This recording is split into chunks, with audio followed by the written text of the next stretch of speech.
Welcome, everyone, and thank you for joining us today for the second installment of the 2025 Spring Seminar Series presentations hosted by the SNF Center for Hellenic Studies at Simon Fraser University.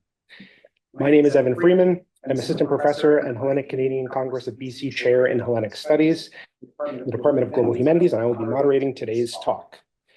Before we begin, I would like to take this opportunity to acknowledge that this event is taking place at Simon Fraser University on Burnaby Mountain, on the unceded traditional territories of the Squamish, Tsleil-Waututh, Musqueam, and Coquitlam peoples. It is my pleasure to introduce today's speaker, Dr. Carrie Frederick Frost, Assistant Professor in the Department of Global Humanities and Religions at Western Washington University.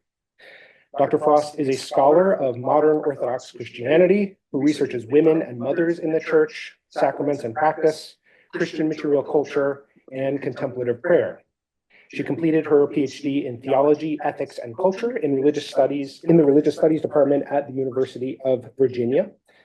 In 2018, Dr. Frost edited The Reception of the Holy and Great Council, Reflections of Orthodox Christian Women, published by the Greek Orthodox Archdiocese of America, Department of Inter-Orthodox Ecumenical and Interfaith Affairs.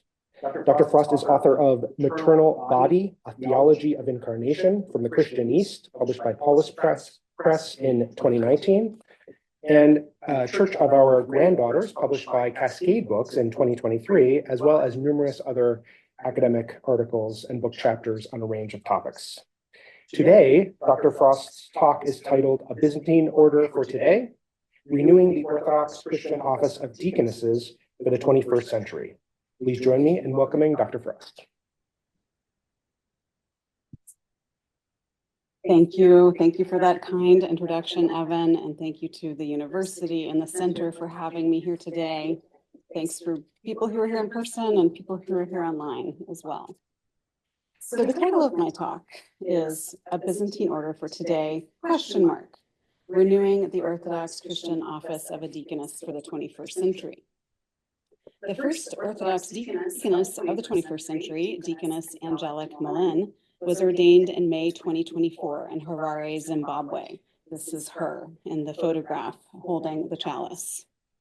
This ordination followed decades of discernment within the Orthodox churches around the world about restoring the ancient Byzantine order of deaconesses for today, and it followed the decision of her local church, the Alexandrian Patriarchate, to renew the order of deaconess to address pastoral needs in Africa. To the surprise of many observers, the presiding bishop celebrated the contemporary rite for the ordination of a deacon, rather than an extant Byzantine ordination rite specific to a deaconess. With this decision, the bishop affirmed that Deaconess Angelic's liturgical and ministerial roles in the church will be the same as a deacon's. This is an expansion of the ancient Byzantine tradition in which a deacon and a deaconess shared some roles, but the deaconess's liturgical participation and ministry were more circumscribed than a deacon's. What are the implications of this decision? Why might the roles of a deaconess today differ from her Byzantine predecessors? What might the decisions about this ordination mean for the rest of the Orthodox world? These are the questions I will try to answer today. So first, I will briefly summarize the historical presence of deaconesses and their decline. Then I will characterize recent conversations around reviving the office of deaconesses for today. I will describe the details of the ordination in Zimbabwe, the bishop's stated reasons for his choice of ordination rite, and other relevant details such as the new deaconess's liturgical activities and station in life.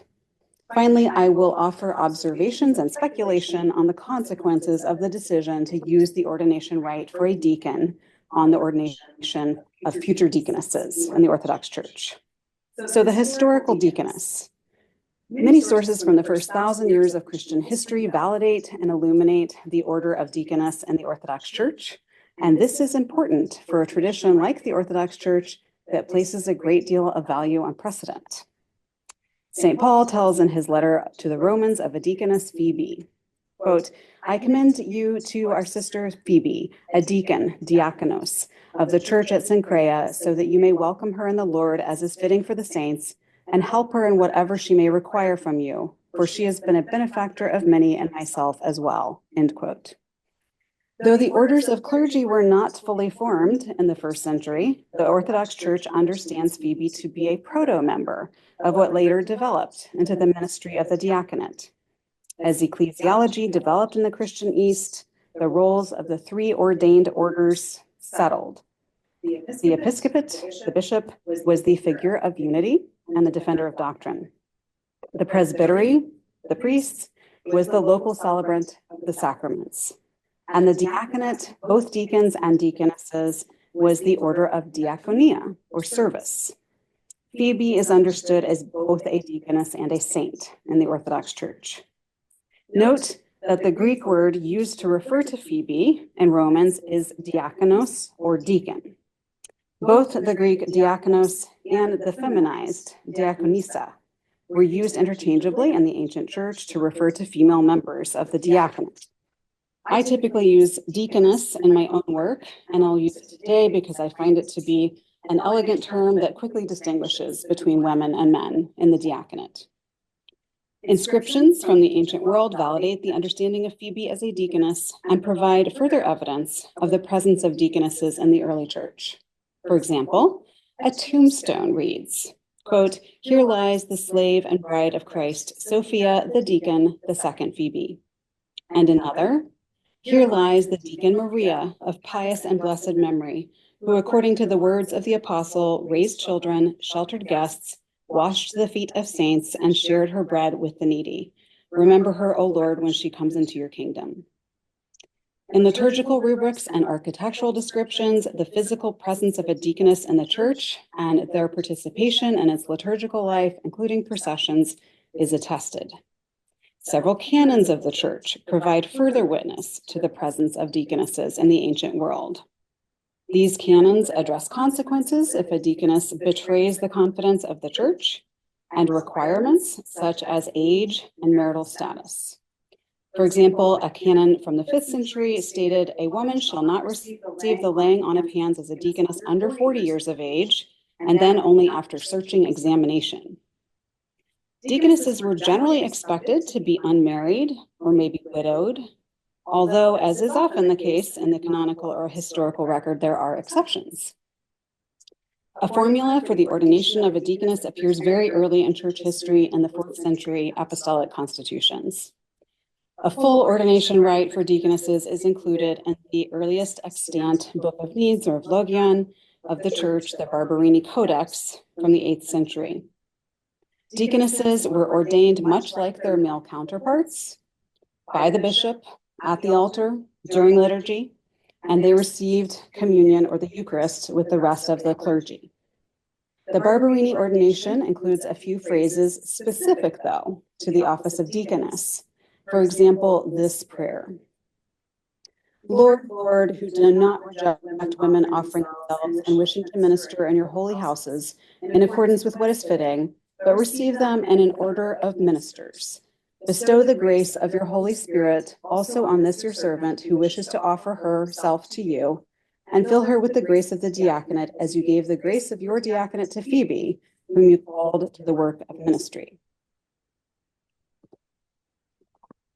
The roles of deaconesses in the ancient world are listed in a variety of sources, including inscriptions, canon law, conciliar, and other church documents.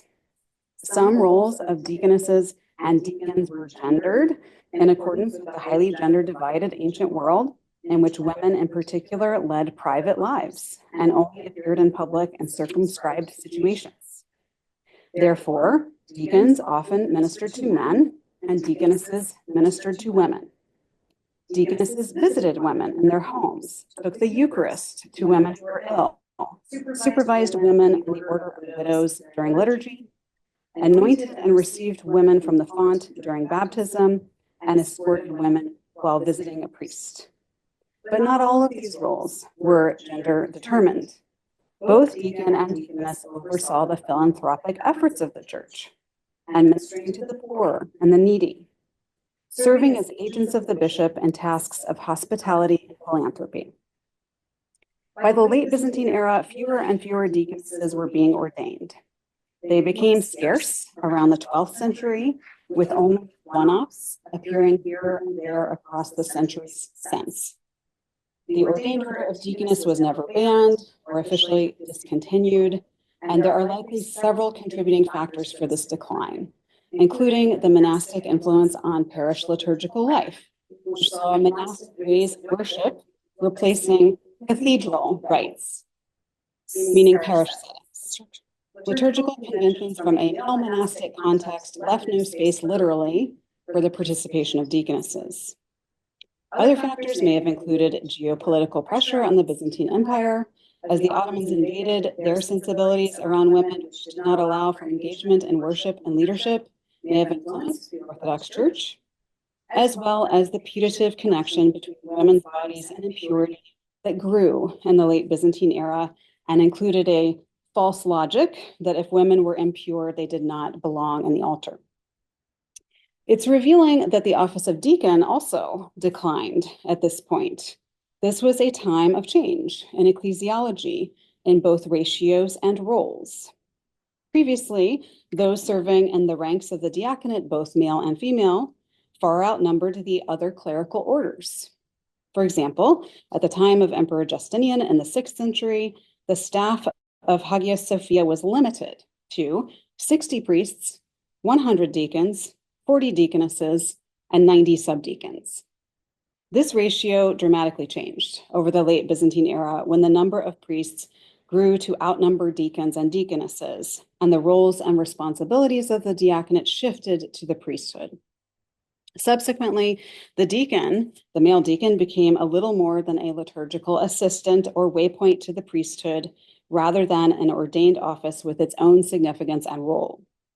Although there are efforts underway today to revive and repopulate the male diaconate as an order with its own distinctive roles. Now, thinking about movements and conversations around deaconesses today in the Orthodox Church. For the past century, various parts and peoples of the Orthodox world have advocated for a revitalization of the diaconate as a whole, and specifically the renewal of an ordained order of deaconesses. To hit just a few highlights.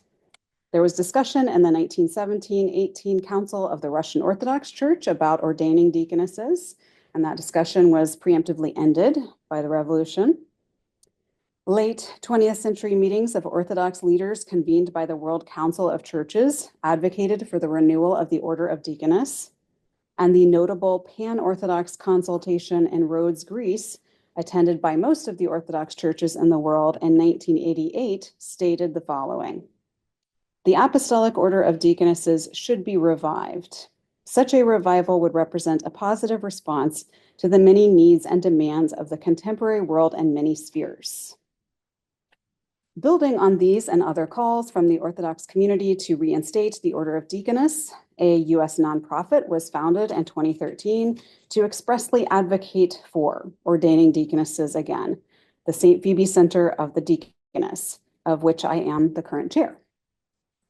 More recently, the 2020 seminal social ethos document from the Ecumenical Patriarchate, titled For the Life of the World Toward a Social Ethos of the Orthodox Church, affirms the following, quote, "The Church must continue to consider how women can best participate in the building up of the body of Christ, including a renewal of the order of the female diaconate for today."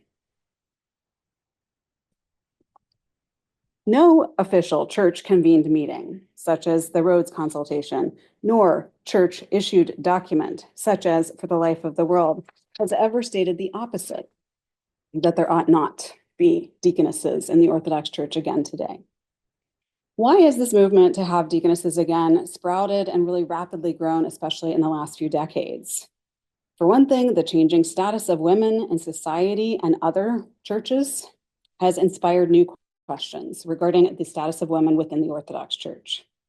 For another, people in the Orthodox Church today are arguably as historically and theologically literate as they have ever been. And learning of the existence of this ancient order and the many ways it benefited the Christian community in the past makes it seem a natural choice to reinstate to some. Especially since women in the Orthodox Church, many of them feel both a lack of ministry to their situations as women, and that their tradition is not living up to its theological conviction that women too are equally created in the image and likeness of God.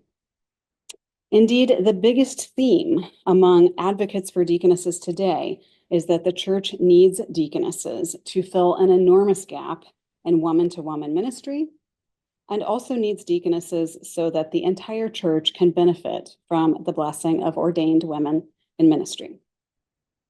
The historical grounding of the order of deaconess and the summary of the recent movements to ordain deaconesses again brings us to the recent ordination in Africa.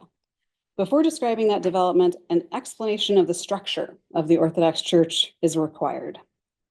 The Orthodox Church, in many ways, could be more rightfully described as the Orthodox churches, plural, meaning that depending on whom you ask, there are 14, 15, or 16 autocephalous Orthodox churches in the world today. An autocephalous Orthodox church is self-headed, meaning self-governed.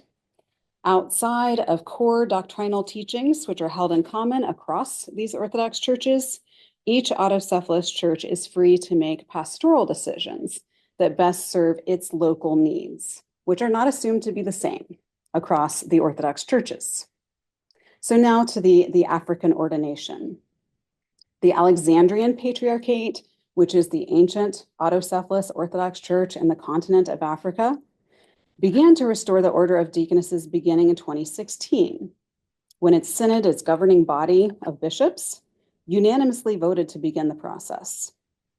Because ordaining deaconesses is not a doctrinal issue, but a pastoral issue, it is again well within the purview of a local Orthodox church to ordain deaconesses based on the needs of its flock. And the Alexandrian Patriarchate invoked this prerogative in its 2016 decision. Initially, 5 women were consecrated as deaconesses by Patriarch Theodoros II, the leader of the Alexandrian Patriarchate, in Democratic Republic of Congo in 2017, and in a few other places. Essentially, though, these women were blessed as sub-deaconesses in the so-called minor orders in the Orthodox Church, rather than being ordained to the major orders as a deaconess, though they were and are being referred to as deaconesses.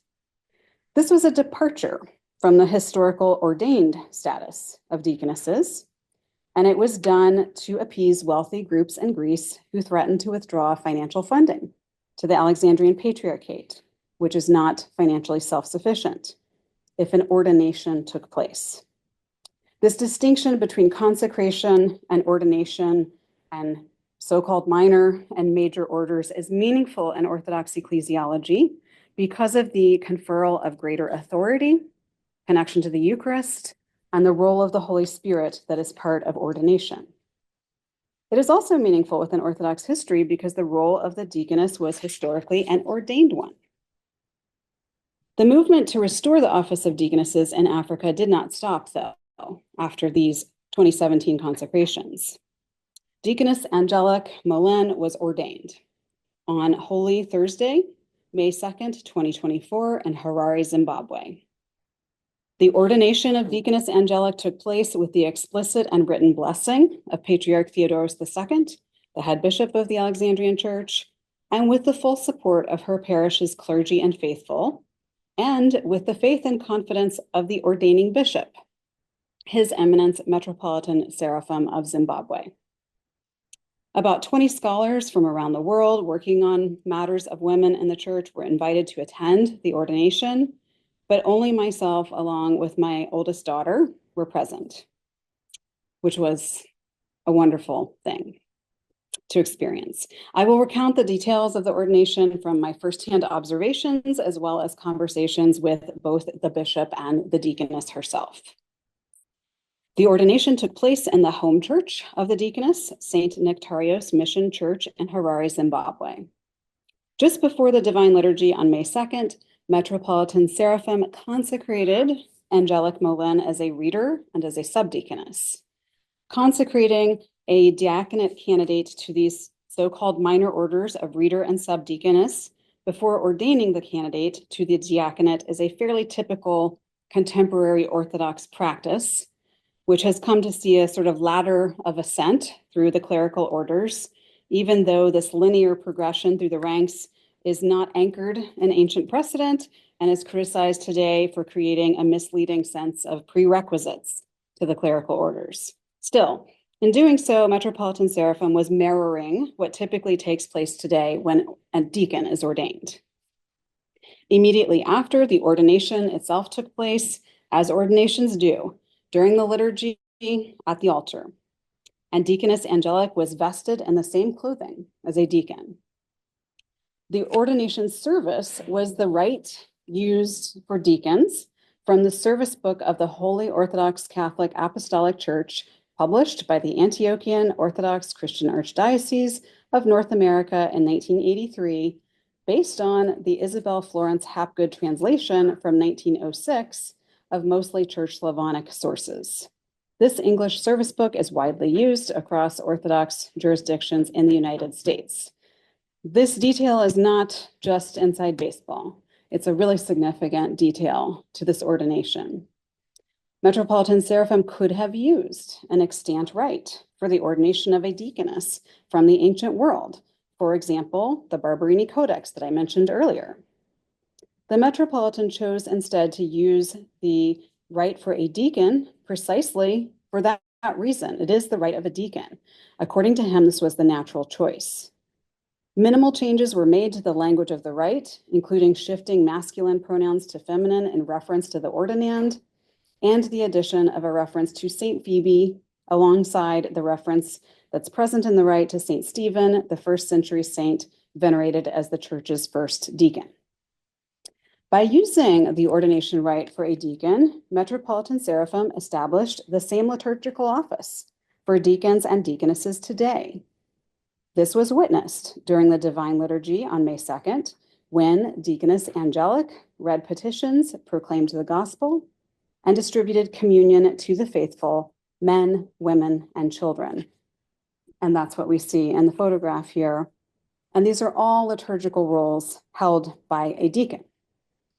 In the ancient world, a deaconess would have communed women and children in the privacy of their home, but she would not have publicly read petitions or read the gospel and would not have communed men. I've been an Orthodox Christian my entire life. This was the first time I've ever heard a woman read the gospel in church. The decision to use the Hapgood rite came as a surprise to many. Prior to Deaconess Angelic's ordination, I believe the unspoken assumption of supporters of deaconesses was that the prayers for the ordination of a deaconess from the Barberini Codex would be used in the first ordinations of our era. The Barberini rite, again, is very similar to that of a deacon in its liturgical action, but some of its language is specific to a deaconess and carries with it the connotations of the gender-segregated ancient world. Metropolitan Seraphim later said his decision to use the Hapgood ordination rite was inspired by the precedent of the previously most recent ordination of a deaconess in the Orthodox Church, the early 20th century ordination of 2 nuns as deaconesses by Saint Nectarios of Aina, Greece. Saint Nectarios, then a bishop, also used the rite for a deacon, rather than an extant Byzantine rite specific to a deaconess. Exactly which version he used is not clear, almost certainly not the Hapgood translation, since these ordinations took place in Greece and therefore in Greek, and Hapgood, again, is translated from Slavic sources into English. In a statement after this recent ordination, Metropolitan Seraphim wrote the following: "From the 1st century to the 20th century, many things have changed in the world. That is why St. Nectarios, when he decided to revive the institution of the ordination of deaconesses for pastoral reasons, he proceeded to ordain them as is done with the ordination of deacons, and to bestow them with all the pastoral and catechetical responsibilities that deacons have." The precedent of St. Nectarios was particularly meaningful to Metropolitan Seraphim because one of his theological teachers in Greece was a spiritual disciple of St. Nectarios of Aina. Deaconess Angelic's age and family status are also relevant to the decision to bestow her with the same pastoral and catechetical responsibilities as a deacon. She is 33 years old, married, and has 2 children. Deaconesses in the ancient world were generally, but not always, unmarried, childless, and older. There are canons, again, that state that deaconesses ought to be older than 40, or in some cases, 60. In contrast, deacons in the ancient world, as well as today, were often married with the canonical minimum age of 25. These and other canons relating to ordination requirements have always been understood as guidelines. The canons also state that men should be at least 30 to be ordained as priests, though examples abound of younger priests being ordained today. When asked about the issue of age, Metropolitan Seraphim stressed that ordination is less about the letter of the law and more about the spirit. Deaconess Angelic already has a diaconal ministry in her parish and is deemed spiritually prepared and well-suited for ordination, so the church ought to ordain her now rather than waiting for an arbitrary age. This decision, along with the use of the rite for a deacon, is another way the Metropolitan has established that today's expression of the diaconate is, or ought to be, an office with shared qualifications and roles between deacons and deaconesses. These decisions made about Deaconess Angelic's ordination can be described as equalizing. Deaconess Angelic was ordained with the same prayers on the books as for a deacon, is dressed the same as a deacon, is serving liturgically the same as her male counterparts, and like many deacons, is young and married. This ordination has established a precedent of an equalizing of liturgical roles and authority across the diaconate, male and female. The Orthodox theological community is in the process of interpreting the meaning and consequences of this equalizing move to use the ordination rite for a deacon.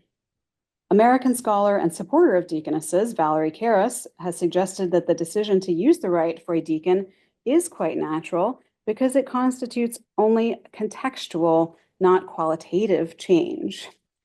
Carrie explains that even though the liturgical and Eucharistic roles of the deacon and the deaconess in the ancient world were different in context, they were qualitatively the same.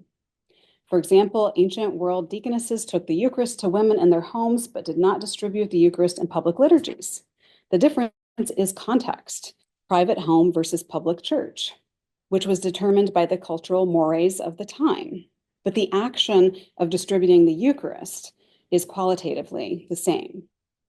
Qualitatively, there's no difference between bringing a woman the Eucharist in her home versus distributing the Eucharist to the faithful during liturgy, women and men.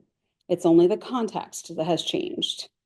This distinction between contextual and qualitative qualities of ordination could still have been made with the use of a deaconess-specific Byzantine rite for the ordination, but the use of the rite for a deacon underscores and makes explicit that the context of deaconesses has changed since its Byzantine expression and contemporary times, but the quality of ordination is unchanged. And thus the liturgical and ministerial roles are shared across the diaconate today, male and female. Public and private roles regarding the sexes have changed dramatically since the Byzantine era and our own. Thus, for Carrie and other observers, it follows that the context of a deacon's ministry ought to change as well. Zimbabwe is no exception. Zimbabwean culture is more gender-bound in comparison to contemporary American or Canadian culture, but it is not equivalent to the gender-divided context of the ancient Byzantine world, in which unrelated women and men simply did not mingle. In Zimbabwe today, women and men are contextually integrated in education, profession, and so forth. Even as her liturgical ministry is the same as a deacon's, Deaconess Angelic, Metropolitan Seraphim, and the people of St. Nectarius Church repeatedly told me that there's no erasure or diminishment of Deaconess Angelic's womanhood. Her dignity as a woman is being honored through ordination, not compromised.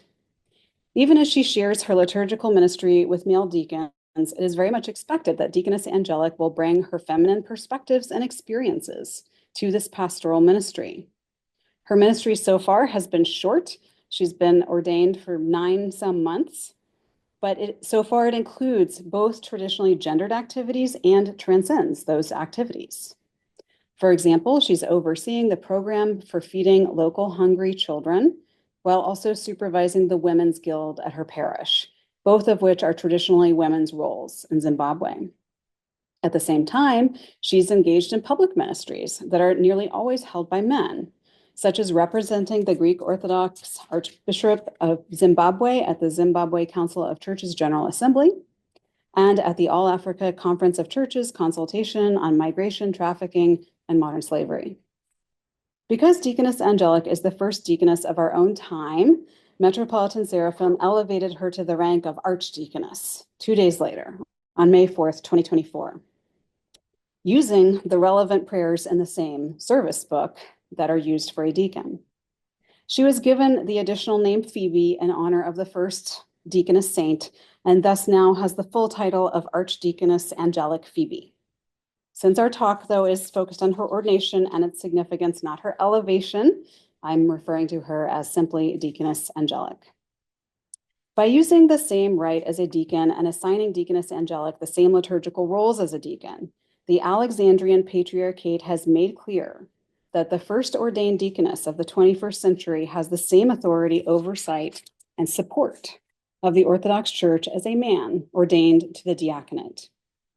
Only time will tell the long-term consequences of this ordination, but its precedent is already beginning to influence conversations, both about subsequent ordinations of deaconesses in Africa, as well as around the world. What will happen next in Africa? Perhaps the Alexandrian Patriarchate will ordain more deaconesses with the same rite and the same expectations as Deaconess Angelic. This would certainly strengthen the equalizing precedent for other Orthodox churches to follow and do the same. Deaconess Angelic's precedent paves the way to do so, but some initial reactions to the ordination, even from within her mother church, suggest that the equalizing qualities of her ordination may be brought into question.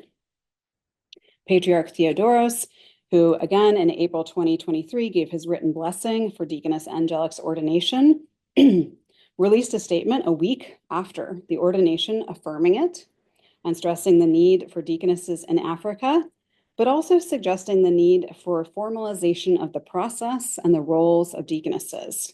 He wrote, quote, "The Holy Synod of the Patriarchate of Alexandria and all Africa took the decision in principle to revive and activate the institution of deaconesses within its pastoral jurisdiction.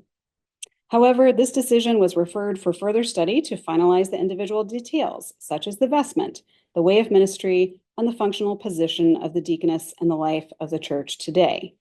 End quote. This hesitant language might betray a reluctance to totally embrace the equalizing measure taken by Metropolitan Seraphim and his use of the rite for a deacon. Since this statement from the Patriarch, there's been talk of the Alexandrian Synod itself convening to codify the ordination roles and status of future deaconesses in Africa. As noted earlier, the first deaconesses in Africa in 2017 were consecrated into the minor orders. Going forward, Africa might revert to consecration rather than ordination. This would constitute, again, a contemporary innovation, since there's little evidence to support the minor order of subdeaconesses in church history compared with the ample evidence of the ordained deaconess, acknowledging that the theology and ecclesiology of all the minor orders is historically weaker than the major orders. Or the Alexandrian Church might continue to ordain women as deaconesses, but limit their liturgical roles and authority. In terms of Orthodox ecclesiology, this would potentially conflate the contextual with the qualitative, constituting an innovation in the ways ordained roles are understood in the Orthodox Church that could have ramifications. Limiting deaconesses to only bringing the Eucharist to homebound women here in the 21st century in Zimbabwe or elsewhere, and not allowing them to distribute the Eucharist during the Divine Liturgy might carry with it the ecclesiological implication that ordination is contextually determined and limited.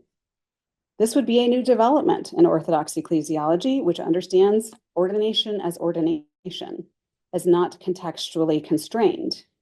New questions could be raised. For example, would a priest's ordination be understood as contextual, determining and limiting his ability to serve by the setting and circumstances? I think that would make many people uncomfortable, that idea.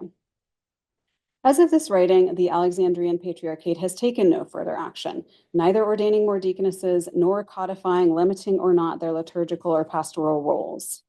Complicating the ability of the Alexandrian Patriarchate to systematically take up the matter is the proximity and threat of war in the Middle East, not to mention the attention demanded by the Russian Orthodox Church's non-canonical incursion into Africa, which has included such flagrant violations of canons and traditions as luring priests and parishes away from the Alexandrian Patriarchate through financial reward.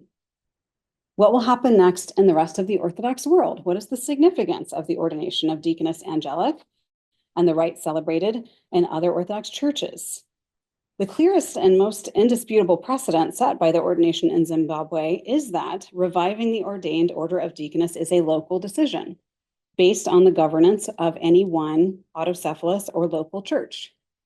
The authority of the local church is far from a new concept in Orthodoxy. It's long been respected over the centuries. But in this case, the particular precedent of restoring the ordained order of deaconess to minister to local needs has been established firmly. All future decisions in other autocephalous churches about ordination, including rites, clothing, qualifications, are local decisions. As Metropolitan Seraphim said, quote, "The revival of the institution of deaconesses from the apostolic times and the Patriarchate of Alexandria does not bind any local church to follow its example. Each local church, through the Holy Synod, is responsible for this matter," end quote. Notably, none of the other autocephalous churches in the world has objected to this demonstration of the authority of the local church. This in itself constitutes a strong argument or affirmation from silence that the Alexandrian Patriarchate's decision to revive the order of deaconess is well within its prerogative as an autocephalous church. One autonomous Orthodox church has taken notice of the ordination in Zimbabwe and is exploring the revival of the order of deaconesses with its own jurisdiction. That is the Orthodox Church of Finland. In November 2024, the Orthodox Church of Finland's Clergy Laity Assembly voted to establish a working group to investigate the calls for deaconesses and to make recommendations to the Church of Finland. The Orthodox Church of Finland is an autonomous church, which is underneath the autocephalous church of the Ecumenical Patriarchate, and thus does not have the same level of authority as an autocephalous church, such as the Alexandrian Patriarchate.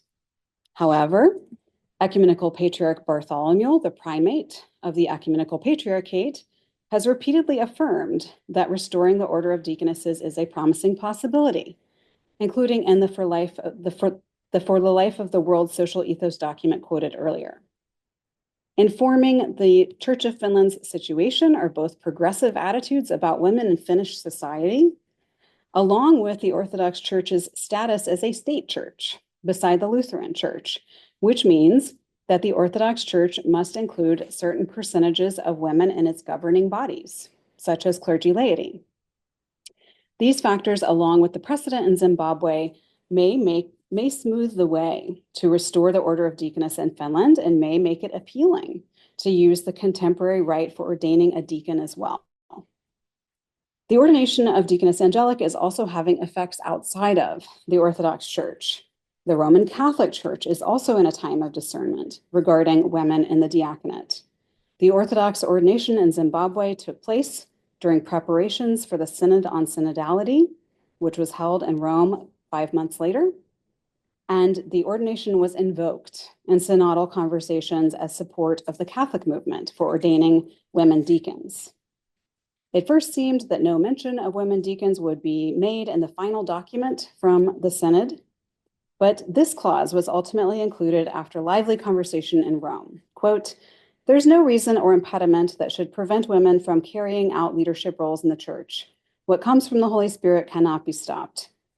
Additionally, the question of women's access to diaconal ministry remains open," end quote. History was made on May 2nd, 2024, when Angelic Molen was ordained to the diaconate in Harare, Zimbabwe, in the Alexandrian Patriarchate.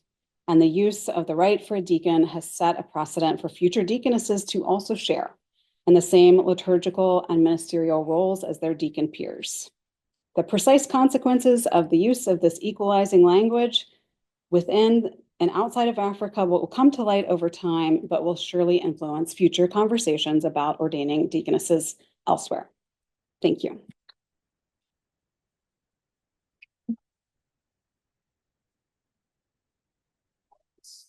such a fascinating topic. We have time for questions. We have, I think, an audience following online that can ask questions with the Q&A feature, the Zoom Q&A feature. I have a number of questions, but I'm trying to control myself. You discussed a gradual demise of the practice of having deaconesses in church in the late Byzantine era. And you brought up a number of reasons. What is the Palamite take on that? Is there a Palamite take on that? That's a really interesting question, not to my knowledge. It's a pointed question in a way because I have serious issues with Palamas and especially in his connection with modern Russian Orthodoxy. Yeah, no, I see. I would anticipate a conservative take, but I don't know. The other, so many things, but from the Greek angle, you mentioned at some point that one of the concerns with the Alexandrian patriarchate was donor class in the laity from Greece. So funders who might be sensitive.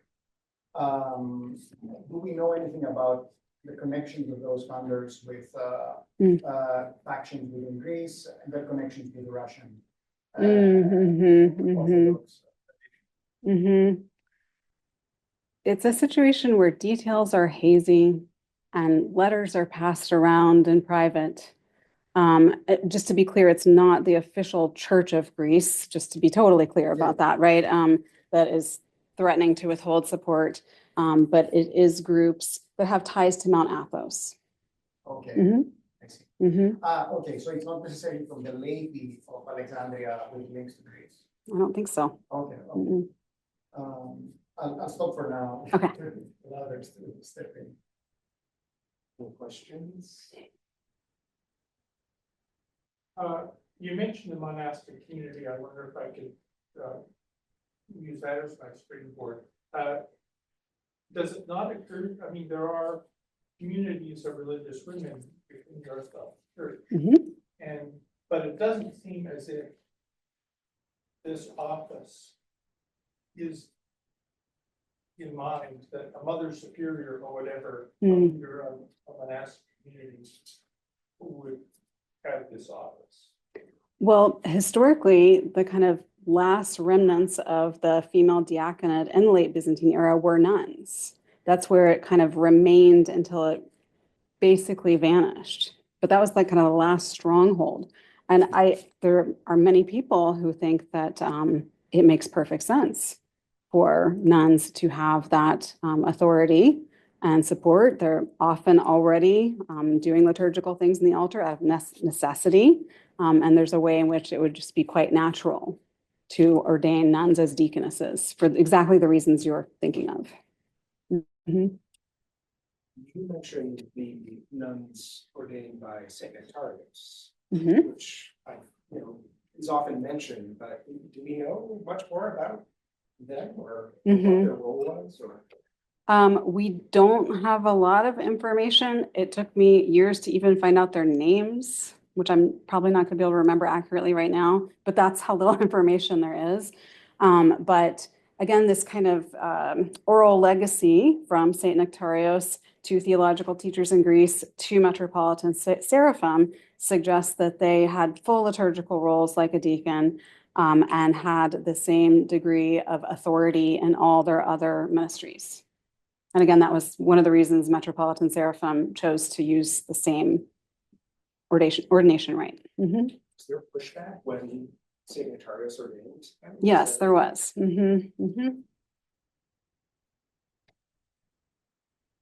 So you mentioned that one of the spaces where I think by that point, Archdeaconess sort of stepped in was these synodal meetings or at the ecumenical level, right?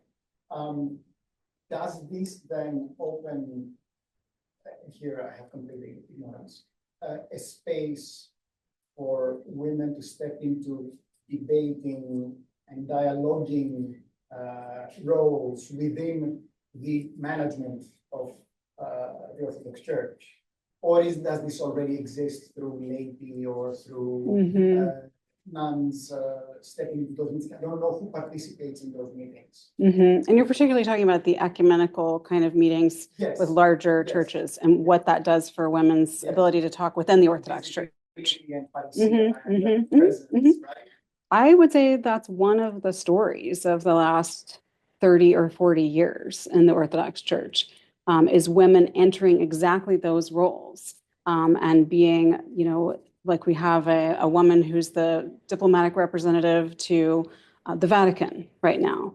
And so there are these roles in the church that have never been historically, women have never been historically barred from. But societal changes around us in the last 30, 40 years have allowed women really for the first time to significantly enter some of those roles. And that includes a lot of things. That includes iconographers and hymnographers and seminary professors, and diplomats and ecumenical representatives. And I would say all of those things are having a profound effect on conversations around women in the church and all sorts of other issues. Mhm.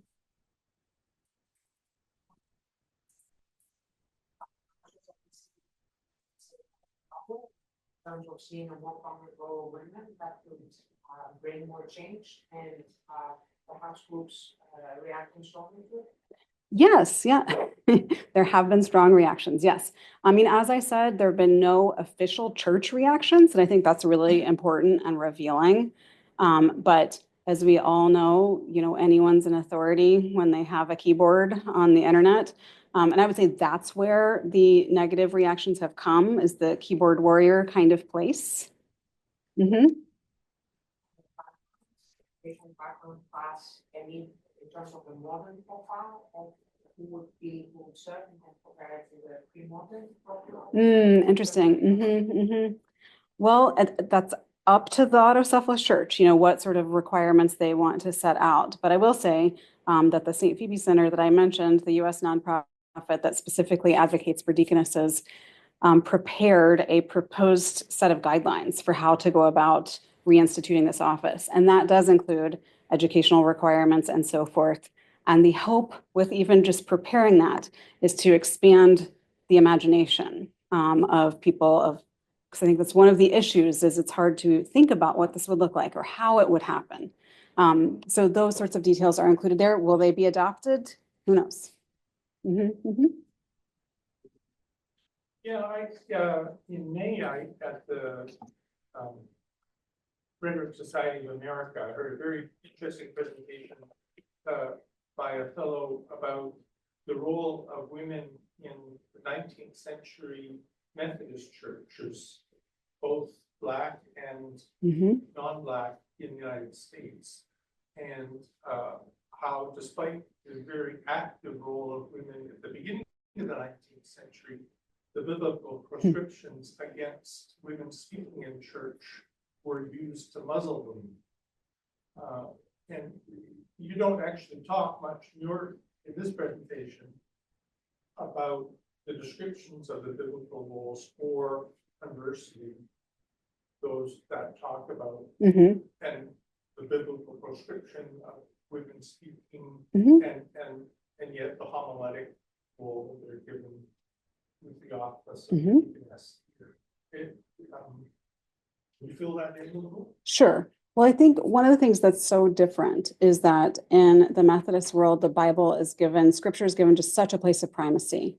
And it's absolutely integral in the Orthodox tradition as well, but there's a whole other body of tradition, of interpretation, of hymnography, of liturgical practices, of iconography, all of which is used to understand Scripture and understand how to be a church.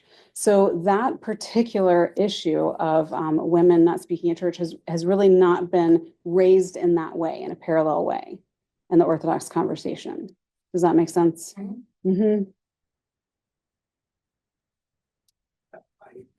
have a question. I had two questions quickly. One is you were mentioning expanded roles that women have been taking on for decades in Orthodox churches. I think what you didn't mention is the women chaplains. Mm-hmm, And so women have for a while now been functioning as chaplains, visiting sick yes, in hospitals. very diaconal sort of. And that seems not to have been hugely controversial. I could be wrong, but so that's interesting. Why basically that function has been not Right. controversial, but the kind of official ordination is so controversial. Also, I wanted to ask, with something like Archdeacon Angelic's ordination happening, it seems like readers and subdeacons, you mentioned that she kind of went through those minor orders. That would seem to be far less controversial. Are there moves to have women come I think if somehow magically tomorrow, all the women that actually performed those duties of reading in church and chanting were accepted as members of the minor orders consecrated, I think it would be stunning. Because it's a huge portion of the Orthodox community that are women doing these things, but not acknowledged for these things, already doing them. Yeah.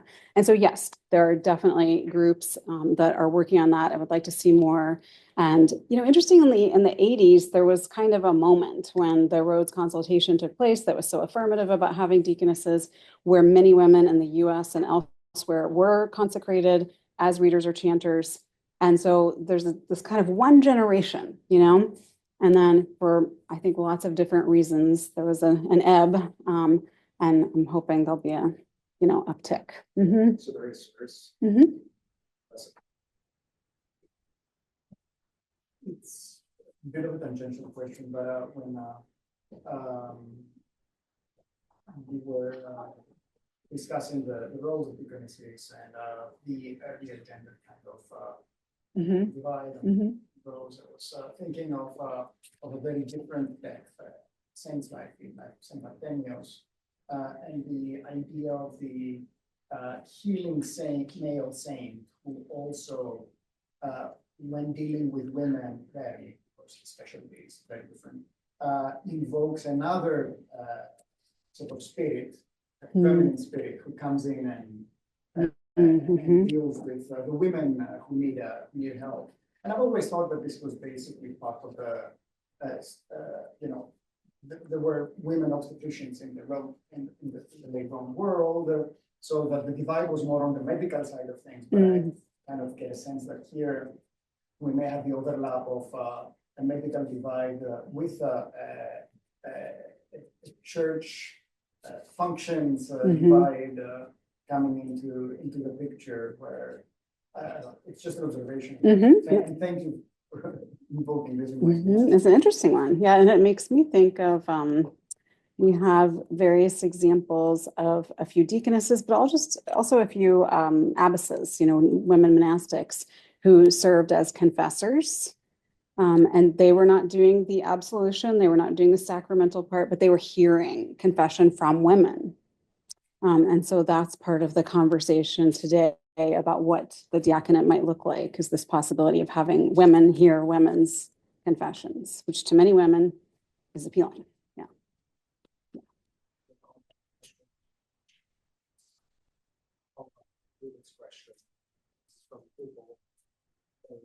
Not a question, but a comment. I was told that Paul's statement about women not speaking in church statements were directed at women who were chit-chatting during the liturgy. All he meant was stop that, never allow women's voices to be heard in church. I mean, I think that's fair, and that's certainly in line with the body of Orthodox interpretation on that passage. And of course, one of the ongoing questions about Paul's letters as to what degree they're meant to be universal rather than specific to a community. And generally speaking, the Orthodox have gone with the community interpretation with those kinds of, kind of direct statements about behavior. In